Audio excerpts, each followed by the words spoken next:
to another episode of Stuck in My Mind podcast. I am your host, WIZE, and I'm very excited for my next guest. I was actually a guest on his podcast, and I'm excited for him to return the favor.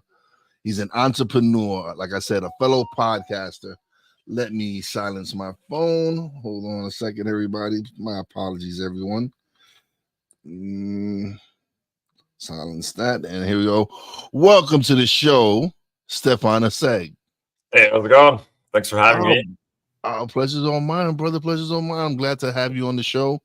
Like I said, I was on your show earlier this year. Now you're returning the favor.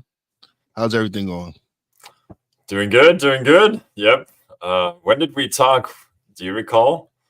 February. Okay. Was it February or March? I think it was February or March when we last spoke.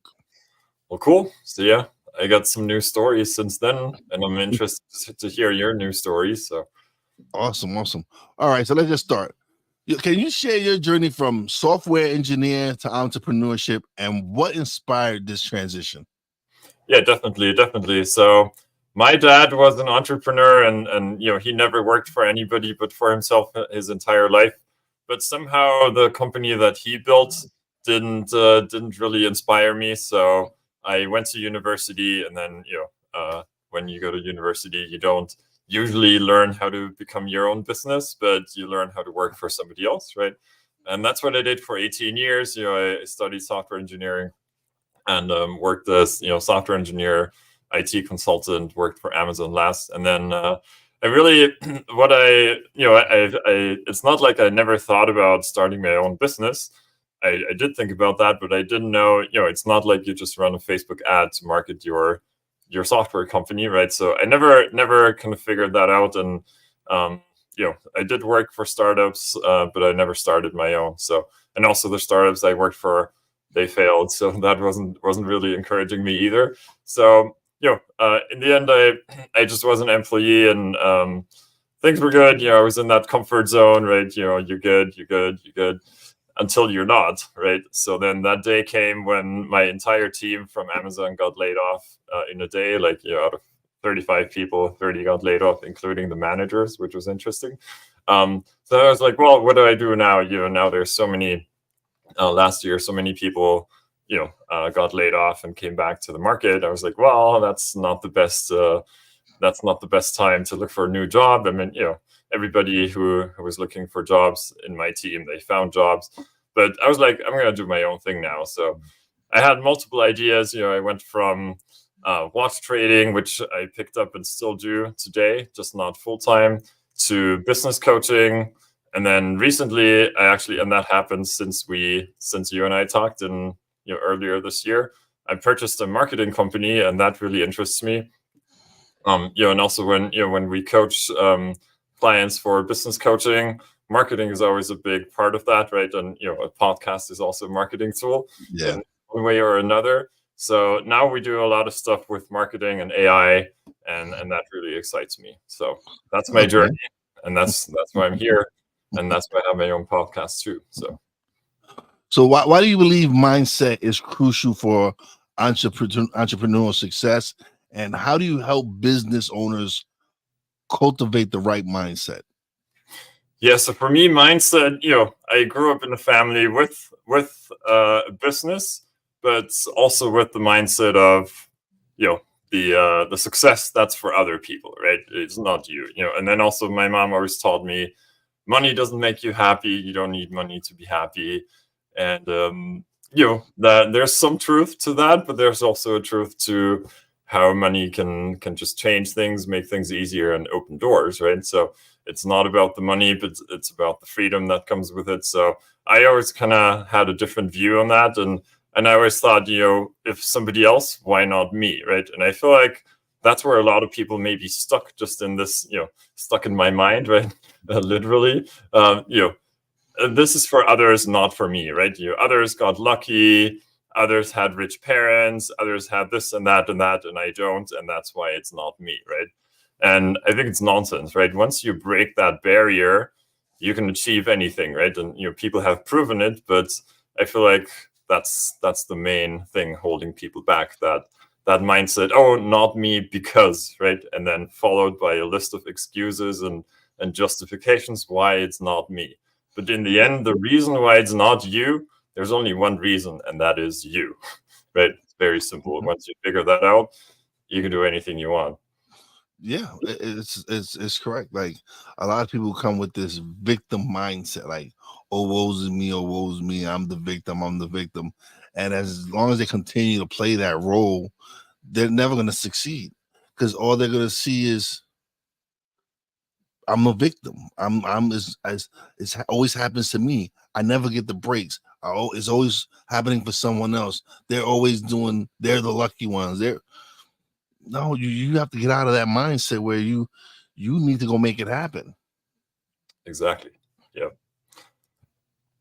So what are some of the common challenges that entrepreneurs face in today's competitive landscape, and how do you address them in your coaching? So, I mean, we start with mindset, and then I like that progression, from everybody has dreams, but dreams are not goals yet, and you haven't done anything yet, right? So dreams are good. Maybe you dream of a certain freedom. Maybe you dream of, traveling, doing this and that for your friends, whatever you dream of, right? But you haven't really made it a goal yet. So that's the next step. You make it a goal. For me, that starts with writing it down. And, I'm a technology person, so I don't use paper, right? But if somebody does that on paper and that works for them, that's totally fine too, right? So write your goals down and then be aware of them. And then, don't write them down once and then never look at them, right? But look at your goals frequently and update them, right?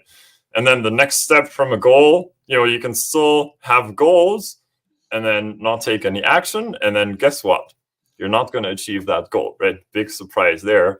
Not really. So the next thing is then action, right? So you go from dream to goal, and then what are the actions I need to take to achieve that goal? And I feel like that's really powerful, just to be aware of that, right? And I have dreams myself, and I let them be dreams. They're not goals yet because I have other goals. Obviously, you can't do everything, so you have to prioritize your goals, and then be honest with yourself. How many goals can I achieve, right? Because I am very, very prone to making that mistake myself of trying to do everything at the same time. And then guess what? Nothing's done properly, right? So pick your goals, prioritize your goals, and then define your actions that you need to take. And then be brutally honest, right? Are you actually taking the action to achieve that goal? If you're not taking the actions, are you serious about that goal? Is it a goal? Is it maybe just a dream and you were hoping that you would make it a goal? So I feel like that brutal honesty with oneself is really important. And that's where we start with. So we have a template to do this in a digital form.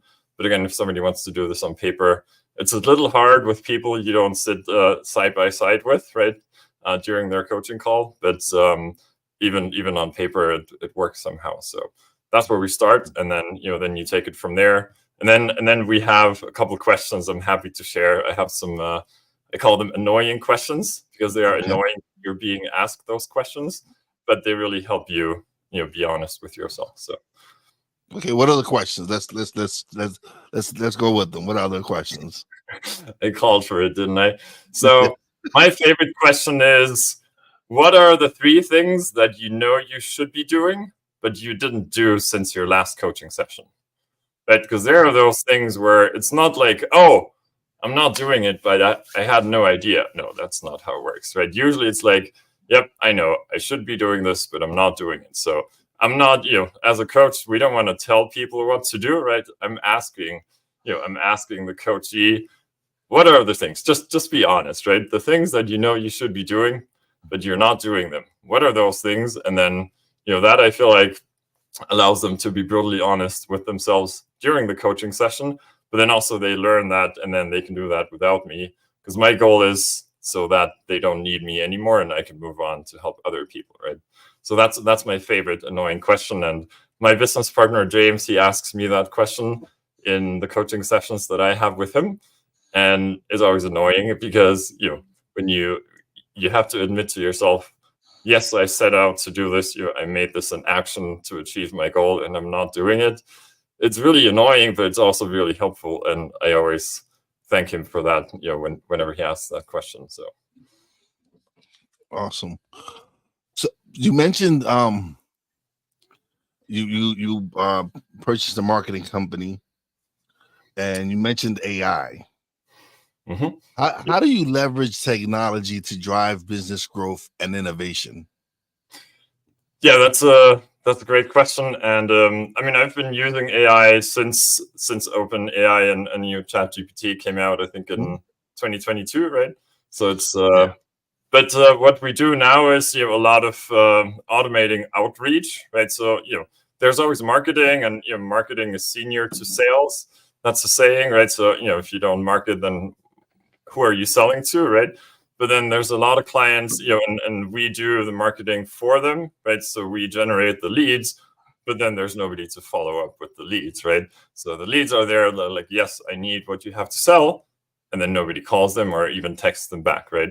So that's what we do using AI right now. So we automate AI, and not that those bots that where it's super obvious and it's just it knows like 3 different things to ask you, but actually AI that we train to answer in a way the business owner would answer, right? And of course, it's not a human, right? So it still makes mistakes, but we train it, and the more we train it, the better experience for the end customer, right? And the more confidence in the business they do business with, they gain. So that's something we do. And one thing that I have on my agenda for the next couple of weeks is figuring out how to do the same thing with AI phone calls to make phone calls to leads to make them feel confident, and get the questions answered, their questions answered, and also get the business owners' questions answered. So that's our main thing for now. But I also do some fun things personally with AI if you're interested. Okay. Can you discuss the intersection between personal development and entrepreneurial success? Yeah, definitely. I feel like I sometimes make comparisons between, having a relationship, personal relationship, be it with a friend or romantic relationship, and running a business, right? Which many times is not a very romantic comparison, but I think there's a lot of things, right? In a business, if you don't know where you're going, well, you're probably not going to go anywhere, right? And the same thing in a relationship, right? If there's 2 people and they don't really know what are we doing here, what's the goal here, then where is it going to go, right? So I feel like this goal setting applies to personal relationships too, right? So that's one thing, and that's and then that brutal honesty also, right? I know it's in romantic relationships, it's maybe a bit different, but I feel like still, I always like that brutal honesty with myself, right? I feel like some people, they're stuck in situations, relationships that they shouldn't be stuck in. And maybe same in businesses, right? If there's a point in a business and there's a point in a relationship where you should just stop, right? It's not good for you. It's not going to go anywhere. Just be honest with yourself and just get out, right? So that those things I feel like are maybe not the most romantic comparison, right? But I feel like those things are pretty similar in personal development and also growing the business. So one thing you were discussing already was goal setting. What roles does goal setting play in achieving business milestones, and how do you guide entrepreneurs in setting and achieving their goals? Like, I know we discussed that you write them down and everything, but how do you help them actually implement them? Because some people can write it down, but unless you take action, nothing happens. Yeah, right. For me, it starts with, and that's, I come from software engineering, right? So in software, usually your users want more from your software than you can possibly do, right? And it's the same with us in business, right? There's so many ideas, you have so many things you could be doing, so many opportunities, so many, customers, you could have partners, you could form partnerships with all of that. But if you don't prioritize, and that's, again, I know that's a problem for myself, right? Because I want to do all the things that interest me, and those are much more than I can actually do. So for me, it's really about two main things that I try to implement, and that one is prioritize, right, and then stick to those priorities, right, because there's always those low-hanging fruits, right, where it's like, oh, I can do this quickly, and then 3 days later you're still not done, right? That's an engineer problem, I feel like, and people in business can also get stuck in that, right? So don't do the easiest thing, do the most important thing, even if it's the hardest thing, right? And then the other thing is limit what you work on at the same time, right? Get things done before you start with the next thing, right? It's always easy. And again, I'm very, very guilty of that. And I have to apply those things to myself more than other people, right? I feel like there's people out there, they are more organized, maybe, or more focused, whereas I'm more like, I just want to, all the shiny object syndrome kind of, right? Everything that's shiny, I want to work with it and try it out. And, so, but that's, if you keep doing that, you just get nothing done. So those are my two main rules. So prioritize and limit how much you work on at the same time. And if you follow that, then, and that also is a mindset thing, right? Because if you start 20 things and none of them done, suddenly you lose confidence in yourself, right? But you set yourself up to failure, right? If you do 20 things at the same time, chances to completing all of them are pretty low, right? But if you start working on two things or even one, then your chances, you set yourself up for success. And then now you come out of that one thing as a winner, right? And now you're proud of yourself. And now you're going to master the second and the third thing. And then eventually you're going to have your 20 things done before you could have them done if you started all of them at the same time. So. Okay. Awesome. How do you balance the demands of entrepreneurship with your personal interests? Because you like to mountain bike, and you have a watch collection. So how do you balance the time? Yeah, so for me, I'm a calendar person. So even my hobbies and all of that, meeting friends, all of those things are in my calendar, and they block my calendar, right? So, for example, later today, I'm meeting my friend Kim. She's on my calendar. So, because I have 7 different email addresses and calendars, right, that people can book appointments with. So, but all of those are kind of linked together. So if I block time on one calendar, all other 6 calendars are blocked too. Yeah. So, or later today I have to drop off my drift car at the shop that's going to work on it. That is an event in my calendar, and that time is blocked. So I prioritize that. Same thing as a client meeting or this podcast, right? I don't have client meetings that interfere with this. So that's how I just treat, and again, I just prioritize, right? What's most important, and obviously there's things that have deadlines attached to them, and then there are things that are important, and then there are things that are just not that important or not important yet, right? So that kind of works, yeah. Can you share a memorable success story from your coaching experience? So that's maybe a weird one, but so our coaching is obviously not so much for employees, even though there is entrepreneurs and people who really succeed within their company. But I'd say one of my recent coaches, I coached them, and in the end they figured out that running their own business, so they're kind of like me, they came out of an employment, full-time employment, and then they tried to start their own business. Okay. But it really wasn't for them, and I feel like that's a good thing, and I'm proud of them for admitting that, because not running your own business is not for everybody, right? Suddenly you don't just have to show up on time and collect a paycheck, but now you're sales, you're VP of sales, you're the VP of marketing, you're the CEO, everything, right? You have to do all of those things, and if that's not for you, then I'd rather have you admit that. And that person now, he's now an employee again, and he's happy, right? So I feel like even though that's not the outcome, and I think that's really important as well, that is the outcome that needed to come out, because he learned that he wasn't, because not everyone is an entrepreneur. Not everyone is built to be entrepreneurs. Some people are built to be employees. So to have him realize that he was much more comfortable as an employee, then that's important. Yeah, exactly.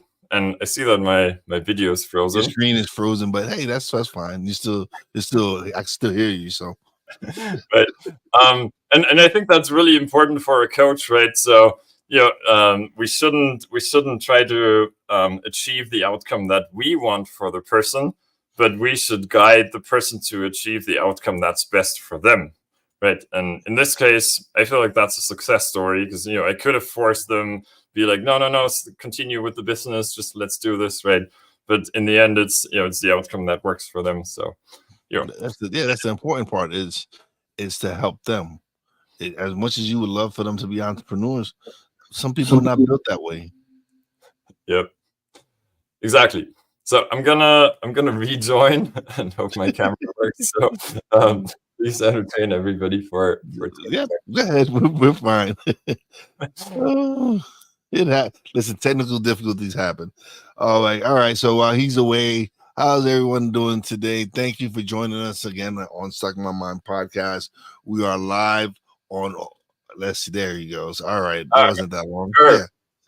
Perfect. There we go. And that's why live is awesome, right? Because this is, we could pre-record this, we could now edit this and polish it up. But when you live, it happens. Listen, it's okay. Technical difficulties happen to everyone. Listen, it's part of what we do.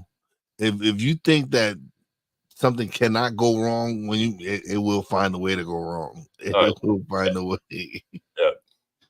Yeah, definitely. All right.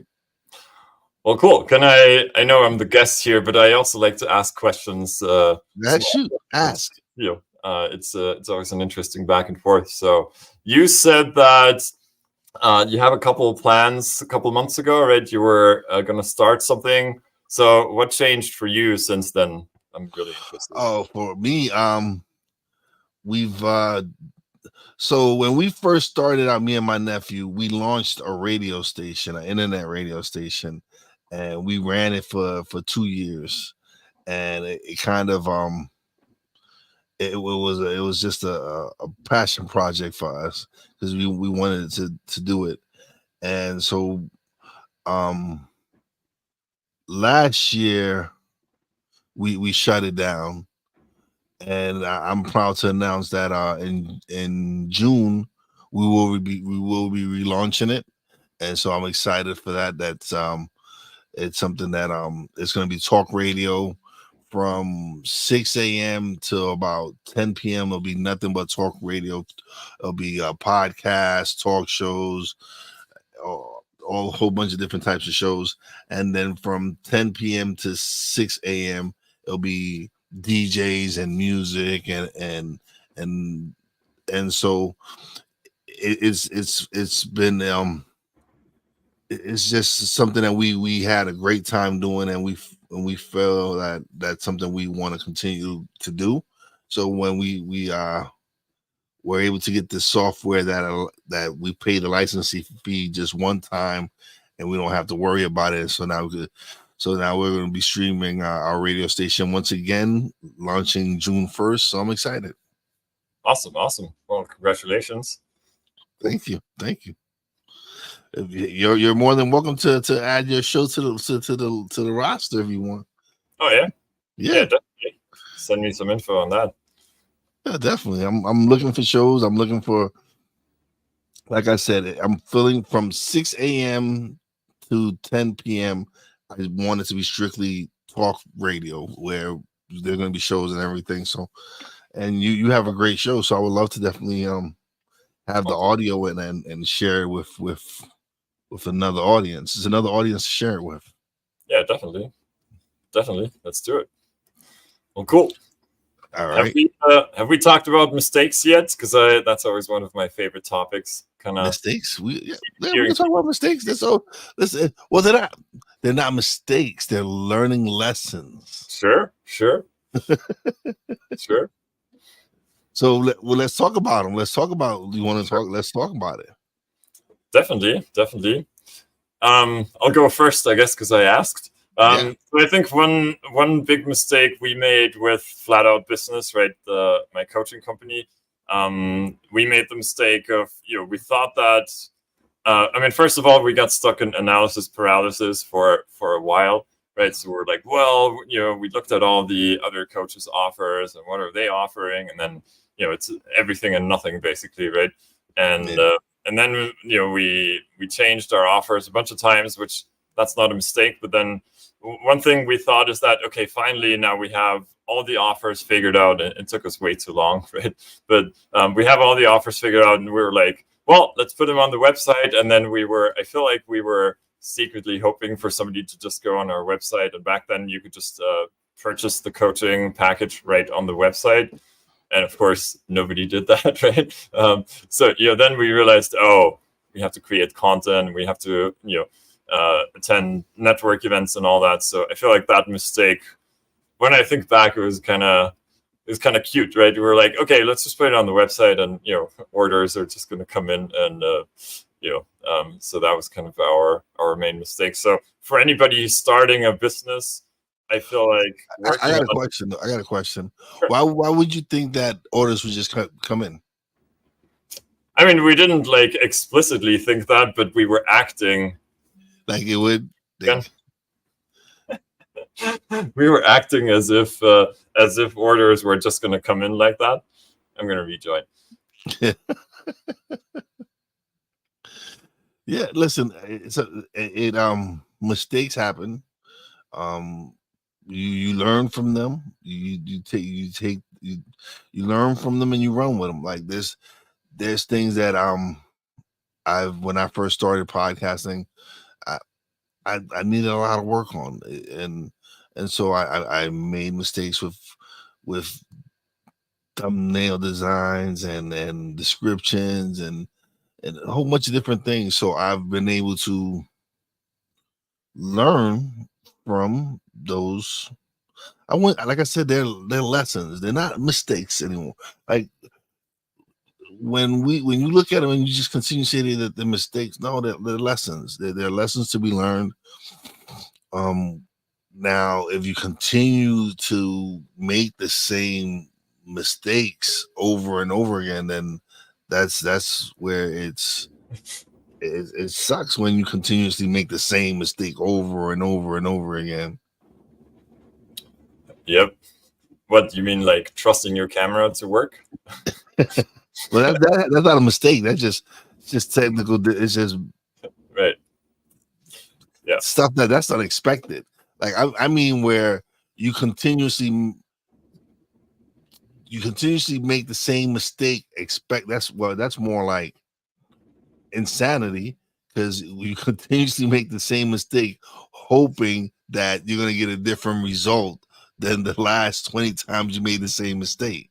Right. Is it a mistake if you keep doing it over and over again? Yeah, I would say so. I mean, that camera is going in the trash if it keeps doing that. But for now, what camera is that?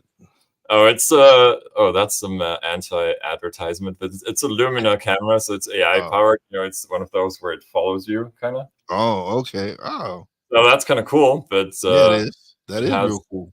It has stability issues, but maybe it's also the Chrome browser or StreamYard. We don't know. Anyway. It could be. It could. Yeah, you can't blame it on the camera. It might not. It might be the software. We don't know. So back to mistakes in business. So anyway, that was a mistake I feel like we made. And again, we didn't explicitly think that orders were just going to come in, but we acted as if we thought that, right? So now we're more aware that that's not how it works. So my recommendation for anybody starting a new business now, don't just figure out what you want to offer and then just wait, right? But figure out what are people's problems, how do you solve them, and how do I talk to those people and present my product in a way that people actually, and then figure out what's your price point, right? In our case, for our coaching program, it's not a couple $100s, right? It's a couple $1,000. So you can't expect somebody to just put that in a cart on your website and then purchase it, right? If you sell a $10 product, sure, but so. Kind of, also think about yourself. Would you buy something like this? And if I think back, yeah, I wouldn't, right? So there's some sales process required. So Yeah, no, I've been roped into a couple of sales calls where they're like, oh yeah, the program, and it's sometimes I had a call about a month or so ago, and they let off with the most expensive package. Um, I'm I work a 9 to 5, and I do my production company on the side. So I was like, yeah, for someone like me, maybe yeah, you shouldn't start off with the high end package, because a lot of us can't afford it. And then they had another package which was right up my alley, where I could afford to actually invest in it. And I'm like, yeah, I could afford to come out of pocket X amount of dollars compared to where it was thousands and thousands. Yes, I don't get the same material I would have gotten from the doc, but at least it's something. It's me taking that initiative and getting a package that I can afford.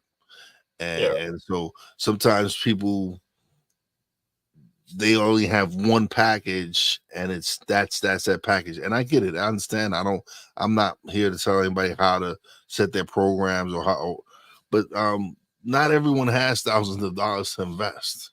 And especially when people are just starting out, they don't have the thousands of dollars to invest in coaching programs and all these different things that is beneficial to them.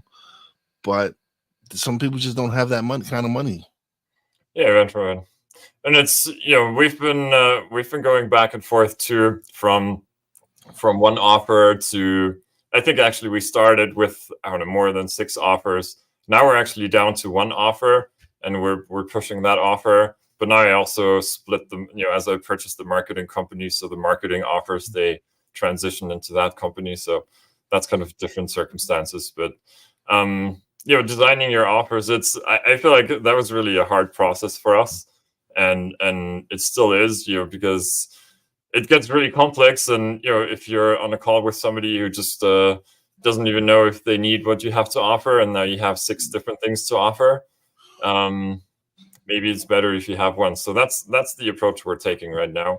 But we'll evolve it from there. That's another thing that I embrace.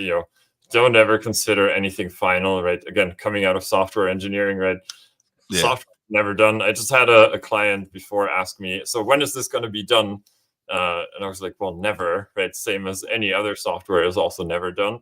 And same with your business, right? Your business model, your business plan, it's good to have a business plan written down, but it's really a snapshot of what on that day, right? Yeah. It may be different tomorrow, and there's no reason to not change, right? So I like the saying, the only constant in life is change, and then embrace that. And again, going back to what I said before, right? Make sure to prioritize, make sure to not do everything at the same time. And then, there's what can go wrong, right? A lot, but still, you're on the What right. can go wrong will go wrong. For sure. All right. And how do you stay updated on industry trends and emerging technologies to provide cutting edge advice to your clients? Yes, so for me, I like to, and I'm now in the I'm grateful for being in the position where everything I sell to my clients is also something I use myself, right? Because it's I always think of that Ferrari salesman, right? They don't have a Ferrari, but they have to sell one, right? So now you're asking them, well, how does it drive? Maybe they don't know, right? So if you ask me, how does the AI technology work, or how does this marketing tool work? I know, because I'm using it myself, right? So and there's people there, they're much better salespeople than I am, right? Because I need some confidence, that engineer mindset, right? I can't sell something that I don't know works, right? So that's why I have a business partner in that business, and he is the perfect salesperson. He can sell anything, and then we'll figure it out later, which I'm kind of, that's I have another business partner who wants to have everything figured out first, and then we start selling it. And then I have this other business partner who wants to sell first and then figure it out. And I'm somewhere in the middle. I need some confidence in the product, but I also realize that we don't need to know everything exactly, right? Precisely down to the No, you work. You sometimes you can work it out as you go. exactly. But that's something I feel like, I'm really grateful to be able to sell what we use ourselves. So I already know it works because I'm using it myself. And then now I'm just really having fun, right? Making it work for our clients, and I already have the confidence. So that's super exciting. Awesome. And I see that you're streaming live to your audience. So hi to everybody in your groups. I actually did the same thing when we recorded our show. I streamed live onto my networks. So thank you once again for sharing that part of it. All right. What advice would you give aspiring entrepreneurs who are just starting their journey? I would say the main thing is don't be afraid, right? Everyone starts off afraid, right? Especially when they coming from the employee mindset to an entrepreneurial mindset, because they're stuck on that 40-hour work week and getting that constant paycheck.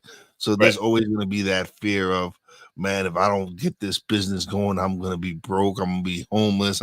So there's always going to be that fear. Yeah, and it's depending on. I mean, if you're coming out of employment, I speak from experience there, right? For me, in the back of my mind, it's always like, if my business, or now multiple businesses, don't succeed, it's not like I'm straight going to homeless, right? Then for me, the first failure would be, well, I'll just go back to being an employee, right? Yes, the big tech market isn't as crazy as it was in 2022, so I'd probably take a pay cut. But anyway, so and that I feel like I feel like people who are afraid, they don't think about the so what, right? I always think about so what, and that's also and I was a pretty angry person maybe like 10 years ago, because I didn't think about the so what, right? Now I'm just like, so what, right? Somebody cuts you off in traffic, and that still annoys me sometimes, I admit, but it's like, okay, so what? Nobody died, nothing happened, so just move on, and don't waste your energy on things that are not worth it, right? So if you start a business and it doesn't work, how much do you have to lose, right? Like, what's your investment? Maybe a couple $1,000, whatever it is, right? Can you afford to lose that money? Because there's other ways to lose money too, right? It's not like you put money in your 401k and that's safe, right? And that's not safe either. You could put money in stocks, that's not safe. So anywhere where you have money and you invest it, it's not safe. So starting a business is just another investment, with the only difference that now you are in control of the success of your investment and not somebody else. So that's why I would always much rather start my own business than having money in a 401k and somebody else plays with my money. Here, I play with my own money, so I can make my own mistakes. I can learn from my mistakes, and then I can do it better the next time. Whereas, somebody else, the money manager with my 401k, which I don't have one, but anyway, they may make the same mistake over and over again, which you already said. That's insanity, but it's not their money. So, don't be afraid. Just do it. All right. And how do you, and this question I ask everyone, because it means different to everyone else, right? So how do you measure success in your coaching practice, and what milestones do you celebrate with your clients? So for us, I'd say, obviously, and that's for me as a consultant, and I feel like that's a misunderstood term. Some people think a consultant is going to basically lock you in to always have to always need them, right? So for me as a coach, the same thing. If somebody doesn't need me anymore, I was successful, right? Because then I taught them to be self-sufficient, and then I mean, the next level of success would be if they now start coaching somebody else, right?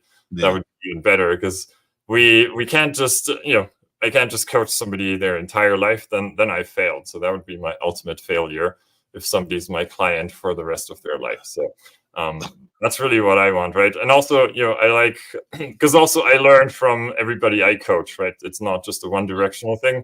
It goes Yeah. both ways. The money doesn't flow both ways, but I still learn from people. So, and I want to work with lots of different people, right? And there's, I feel like the impact is much greater if I work with multiple people over time than just the same people all over. And then also, for me, if I don't learn anything new as a coach, I can't really help people, right? Because if I'm stuck, then, well, I'm just going to teach people how to be stuck, and I don't want that, right? What was the second part of your question?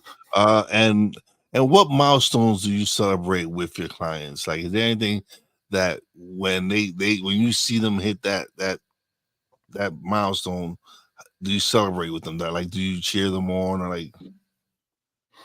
Yeah, I mean, that really depends on their goals, right? So, for example, let's say somebody has a business and does the same mistake that we did, right? Basically, put your offer out there and then don't actually market for that. Then, we figure out an action plan, and we put actions together, how to market themselves. And then, if somebody hasn't had a client yet and now they have their first client, well, that's the first success milestone, right? Because as soon as you actually start making money, and now you get hope, and now, or actually, let me take that back, now you get confidence in your business, not hope. Hope is another thing that's more in the dreams, or in the dreams realm, not in the goals and actions realm. So that's an exciting milestone. Okay. What do you envision for the future of entrepreneurship, and how do you see technology shaping this landscape? Yeah, especially considering AI and what's happening. There's a lot of things that are going to change, right? And I think I said like 20, 30 minutes ago that as an entrepreneur, suddenly you have to do everything. And that's, for some people, that's bad news, because maybe they don't want to do everything. But the good news is that, especially with AI, it becomes a lot easier and faster to do all those things, right? So if you have, let's say you have AI-driven social media, you have AI-driven marketing, AI now edits your podcast and posts all the stuff on social media. All of those things are making it easier for an entrepreneur, but also keep in mind that if it works for you, it also works for everybody else, right? So Yeah. that's also an interesting thought, but I think it's exciting times, especially with AI. In a couple of years ago, you needed a salesperson. Today, well, you train your AI salesperson, right? Or whatever it is that that's not your main area of expertise. Yeah. Chances are that AI can help you with that. And I think that's super exciting. It opens a lot of new doors. Plus, of course, if you're in that space of making AI part of your offering, well, then there's going to be the people who use AI, and then there's going to be the people who get used by AI, right? So you can choose on which side of the fence you are. And I think there's lots of opportunities to start a business that gets either AI helps you to grow your business, or AI is part of your offering, right? So Yeah. Oh no. There's a couple of tools that I use for my podcast. I use Cast Magic. Of course, I use Chat GPT. I'm Opus Clip. There's so many different ones that I'm using right now, because it's something that's very important, and that's time, right? yeah. And so when you can find tools that helps you cut back on time, helps you save on time, where you're not spending hours. Like now, I'm not spending hours trying to get the best clips from my show. Now I upload it to Opus Clip. AI chops it up, gets the best clips that they feel, and it's saved me 3 hours. Yeah. 3 hours that now I don't have to spend doing this. I can just upload the material. And so when you find tools that save you time, which is something that's very precious, time, because that once you spend time, you don't get it back. Hmm. So I'm an advocate for any tool that saves me anyone's time. Oh yeah, absolutely. Yeah, absolutely. I mean, time is the most valuable currency we have, right? So Yes, it is. It is. and I think, it's not like AI is just going to replace jobs. I mean, some jobs maybe, but what I see more is that, if somebody, because, for example, take a podcast and Opus Clip, right? So I now have a team member and they work with those AI tools, but they still have a job, right? So it's not like they got replaced by that. But of course, I hired the It person makes who your job easier, though. exactly. But if I have the choice between hiring one person who has never heard of any AI, podcast related tools, and then one person does, well, guess who I'm going to hire, right? So I feel like it's just The one with the experience. Yeah, and and instead of going to embrace it and learn, they're like, oh, it's gonna cost people their jobs. No, it's a tool. It's a tool like anything else, and you go and you use it, and I love it. Me personally, there's some of my friends who don't like AI. They don't use it, and that's on them. I use it. Like I said, saves me time, and yeah, anything that can save me time for me to be able to go spend time with my family, that's the most important thing for me. yeah, exactly, definitely, exactly. It's a tool. Although I tell when I teach somebody how to train AI, because from tools, if you think about your calculator as a tool, your Yeah, calculator does not make mistakes, right?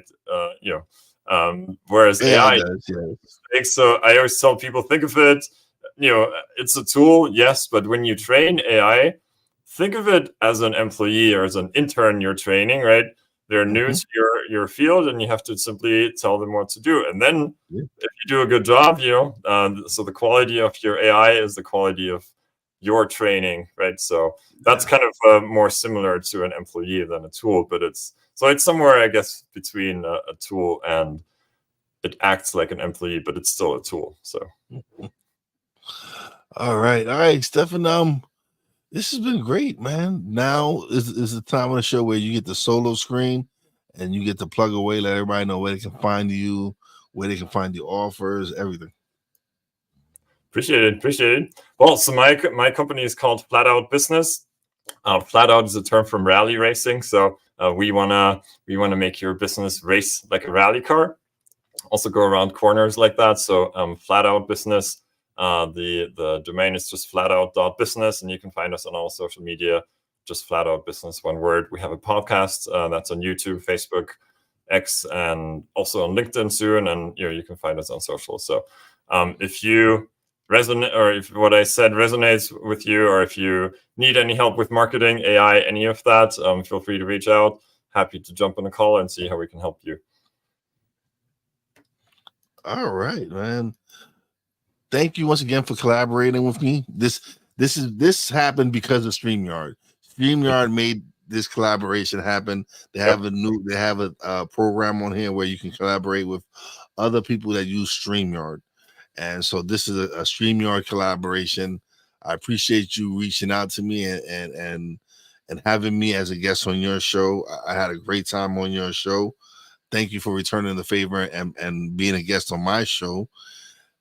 I appreciate it. It's been a wonderful time talking to you. It's my pleasure to really have you on the show. I'm you're always welcome back. I've had people make multiple appearances on my show. I Sure. don't it's not just one and done. You're more than welcome to come back and collaborate with me. And if you got any new programs you want to share, or if you decide you want to write a book, whatever, just hit me up, send me a message. We make it happen, man. Definitely. Same for you. Same for you. You're always welcome back. Appreciate that. I appreciate it. But don't leave just yet. Let me close out the show and we'll chat a little bit off the air. But thank you, Stefan, for being a guest, man. I appreciate it. Thanks for having me. Thanks. Bye.